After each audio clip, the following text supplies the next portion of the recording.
Hello everyone, welcome back. तो आज हम बात करेंगे एक और नए ऑप्शन की, जो कि है organisation tab exchange control panel में। तो एक्सचेंज कंट्रोल पैनल या फिर एक्सचेंज एडमिन सेंटर एक ही चीज़ है। एक्सचेंज ऑन प्रेमिसेस में मोस्टली से एक्सचेंज कंट्रोल पैनल बोलते थे, बिकॉज जो वर्चुअल डायरेक्टरी है बैकएंड में वो है ईसीपी। और exchange on premises and exchange online में इसे एक्सचेंज एडमिन सेंटर भी बोलते हैं।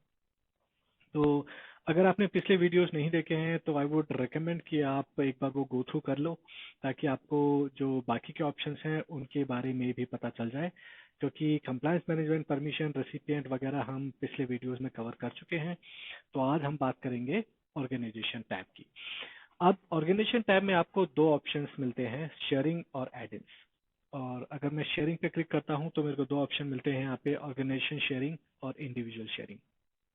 तो ये ऑप्शन यूज क्यों होता है और इसकी क्या क्या रिस्ट्रिक्शंस हैं और इसको कैसे कॉन्फ़िगर करते हैं, आज हम उसके बारे में बात करेंगे।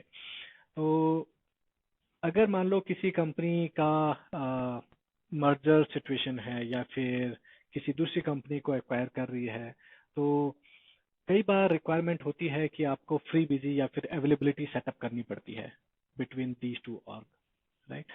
ताकि जो एम्प्लॉयज हैं उनको एक एक लॉजिकल ऑर्ग कंसिडर कर सकें। वो ऐसा ना लगे कि वो किसी एक्सटर्नल यूजर से बात कर रहे हैं या फिर किसी एक्सटर्नल एम्प्लॉय से बात कर रहे हैं, राइट। तो उस कंडीशन में हमें क्या करना होता है, एक फ्री बिजी सेटअप करना होता है। तो इसमें फ्री बिजी सेटअप करने में सबसे बहुत बड़ा एडवांटेज ये है कि आपको कोई भी as such active directory trust बनाने की जरूरत नहीं पड़ती है। क्योंकि आप एक्सचेंज ऑन प्रेमिसेस में बात करें तो फेडरेशन के अलावा अगर आपको फ्री बिजी सेटअप करनी है पर यूजर फ्री बिजी, तो आपको ट्रस्ट बनाना पड़ता है और उसके बाद आपको अवेलेबिलिटी सर्विस और ये सब काफ़ी चीज़ें करनी पड़ती हैं फ्री बिजी सेटअप करने के लिए between two on premises org. तो एक्सचेंज ऑनलाइन में ये ऑप्शन है माइक्रोसॉफ्ट फेडरेशन गेटवे का। ये एक्सचेंज ऑन प्रेमिसेस में भी है ऑप्शन, बट अभी ये वाइडली यूज होता है फ्री बिजी सेटअप करने में, इवन एक्सचेंज ऑन प्रेमिसेस में भी। और इसमें आपको कोई भी कॉन्टैक्ट या फिर गैल सिंक करने की जरूरत नहीं है। मतलब वो एक मैंडेटरी प्री रिक्विजिट नहीं है कि आपको गैल सिंक करनी है बोथ ऑर्ग की, मतलब ए ऑर्ग की बी ऑर्ग में या फिर बी ऑर्ग की ए ऑर्ग में, राइट। तो आपको गैल सिंक करने की जरूरत नहीं पड़ती, ना आपको एडी ट्रस्ट बनाने की जरूरत पड़ती है। आपको अपने केवल यूआरएल्स पब्लिश होने चाहिए, आपके ऑटो डिस्कवर और ईडब्ल्यूएस के यूआरएल्स पब्लिश होने चाहिए एक्सटर्नली, सो दैट आपका फ्री बिजी फैच हो सके, सामने वाली और आपका फ्री बिजी या फिर अवेलेबिलिटी फैच कर सके और एंड यूजर को दे सके। तो वो एक मैंडेटरी चीज है। और ये सेटअप करना बहुत इजी है। अगर मैं इसे आपको थोड़े और समझाने की कोशिश करता हूँ, तो अगर हम इसको देखो व्हाइट बोर्ड से समझे, तो फॉर एग्जांपल आपके पास एक टेनेंट है a.com, एक आपके पास दूसरा टेनेंट भी है b.com। तो अगर मान लो a.com b.com का कुछ मर्जर या फिर एक्विजिशन हुआ है और आपको फ्री बिजी सेट करनी है between these two org, right. तो आप क्या करेंगे? अगर आप ऑन प्रेमिसेस की बात करें तो आपको एडी ट्रस्ट बनाना पड़ता था और भी काफी कुछ चीजें थी, फिर पोर्ट ओपन करने पड़ते थे, राइट। उसके बाद एक सर्विस अकाउंट बनाना पड़ता था, काफी कुछ करना पड़ता था फ्री विजी सेटअप करने के लिए। एक्सचेंज ऑनलाइन में आपको ऐसा कुछ करने की जरूरत नहीं होती, क्योंकि half of the things are already pre configured, ठीक है। तो ये एक मीडिएटर की तरह काम करता है, या फिर आई वुड से एक ब्रोकर की तरह काम करता है, जिसे हम बोलते हैं माइक्रोसॉफ्ट फेडरेशन गेटवे या फिर एज्योर ऑथेंटिकेशन सर्विस। तो कोई भी एक्सचेंज ऑनलाइन टेनेंट जब बनता है, प्रोविजन होता है, वो बाय डिफॉल्ट वो by default Microsoft federation gateway को ट्रस्ट कर लेता है, ठीक है। a.com भी एक्सचेंज ऑनलाइन टेनेंट है, b.com भी, तो ये बाय डिफॉल्ट ट्रस्ट करेंगे। तो आपको क्या करना पड़ेगा, a.com साइट से एक और रिलेशनशिप बनानी है b.com के लिए, और b.com से एक और रिलेशनशिप बनानी है a.com के लिए। तो ये और रिलेशनशिप हमेशा म्यूचुअल होती है, 1-to-1 होती है। ऐसे नहीं कि आप a.com से बना दें b.com के लिए और b.com से ना बनाए तो भी फ्री बीजे चलेगा, नहीं। a.com से b.com के लिए बनाना पड़ेगा, b.com से a.com के लिए बनाना पड़ेगा, तभी आपका फ्री बीजे चलेगा, राइट। तो आप देख सकते हैं a.com ट्रस्ट करता है एमएफजी को, b.com भी ट्रस्ट करता है एमएफजी को, तो लॉजिकली a.com ट्रस्ट करेगा b.com को। तो MFG यहाँ पर क्या करता है, वो एक्चुअली जो भी रिक्वेस्ट आती है A.com से, वो माइक्रोसॉफ्ट फेडरेशन गेटवे के जो टोकन होता है, राइट, वो उससे साइंड होती है, राइट, और उसके सर्टिफिकेट से इनक्रिप्ट होती है। तो जब ये रिक्वेस्ट जाती है B.com को, क्योंकि B.com भी ट्रस्ट कर रहा है MFG को, तो वो उस सर्टिफिकेट को और फिर उसकी साइनिंग को समझ सकता है और डिक्रिप्ट करके FreeBSD की जो रिक्वेस्ट होती है वो एज ए रिस्पॉन्स दे देता है A.com के यूजर को। तो MFG यहाँ पर एज ए ब्रोकर काम करता है। अगर मान लो इसी सिनेरियो में अभी एक और टेनेंट है जो कि है C.com, जो कि ऑन प्रेमिसेस टेनेंट है। अभी आप क्या करोगे, एक्सचेंज ऑनलाइन टेनेंट ही बाय डिफॉल्ट MFG को ट्रस्ट करता है। अगर ऑन प्रेमिसेस है तो आपको एक्सप्लिसिटली ट्रस्ट बनाना पड़ता है MFG के साथ। तो उसके लिए कुछ कमांडलेट्स है आपको रन करनी पड़ती है, सर्टिफिकेट बनाना पड़ता है, और उसके बाद ये ट्रस्ट होता है MFG के साथ। जब C.com ट्रस्ट कर लेगा MFG को, उसके बाद फिर सेम आपको वही करना पड़ेगा।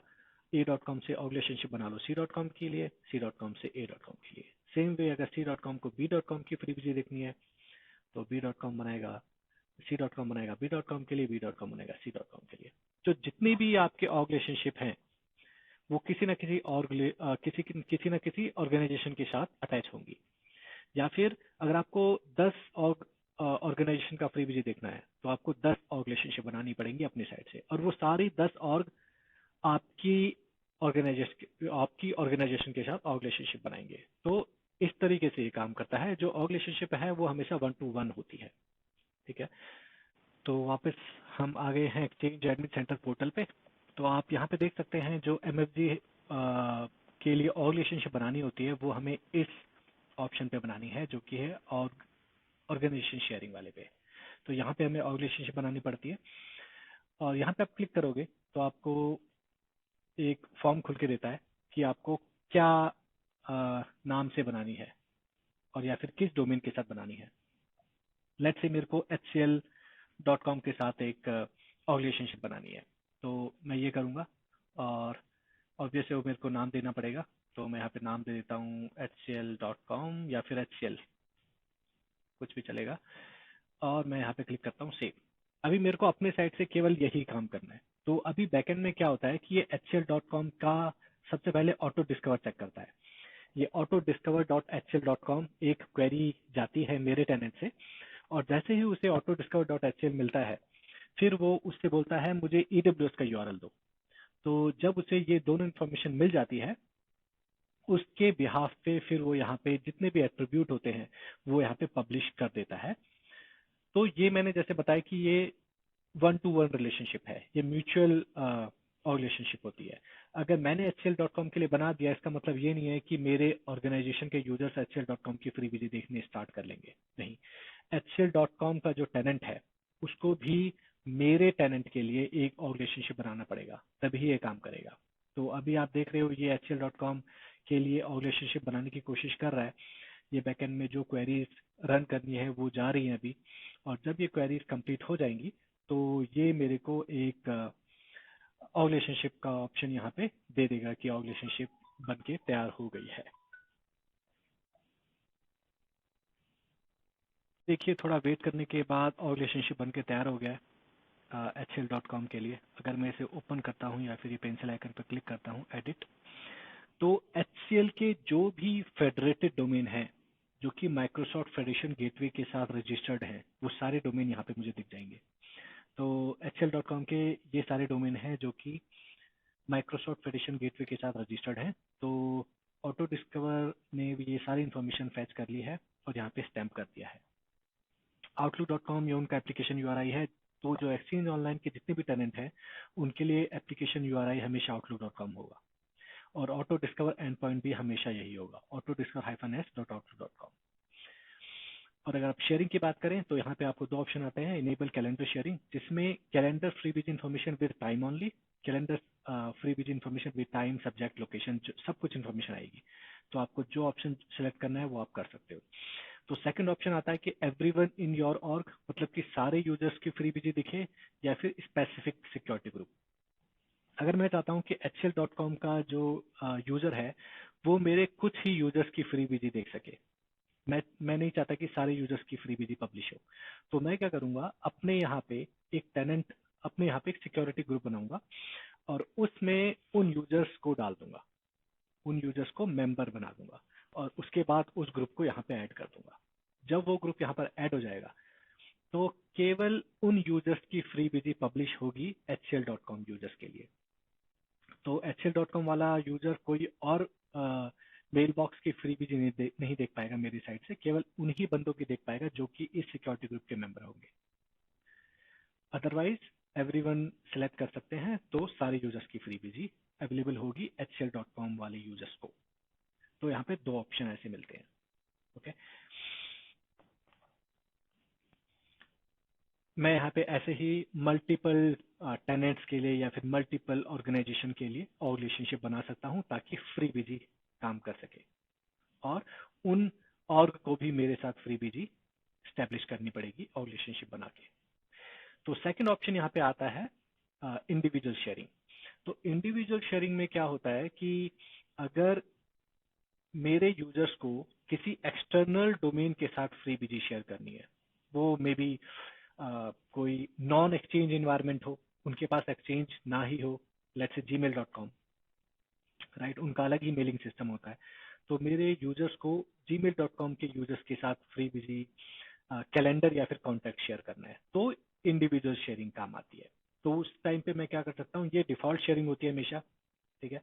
तो डिफॉल्ट शेयरिंग में आप देख सकते हो एनोनिमस होती है, एनोनिमस को राइट्स होते हैं। Sharing with specific domain means anonymous, anonymous मतलब जीमेल वगैरह के यूजर्स जो नॉन एक्सचेंज इन्वायरमेंट वाले यूजर्स हैं, जिनके पास एक्सचेंज नहीं है या फिर वो माइक्रोसॉफ्ट फेडरेशन गेटवे के साथ फेडरेटेड नहीं है। तो in a way non federated and non exchange org, तो उनके लिए मैं ये यूज करता हूँ sharing policy, okay, with anonymous. तो इसमें आप देख सकते हो मल्टीपल ऑप्शन है, calendar free busy, with time only है, कैलेंडर फ्री बिजी, इंफॉर्मेशन है और ऑल। तो अगर आपको कॉन्टैक्ट भी शेयर करना है तो आप चेकबॉक्स लगाओ शेयर योर कॉन्टैक्ट फोल्डर, तो कॉन्टैक्ट भी शेयर कर सकते हैं, राइट।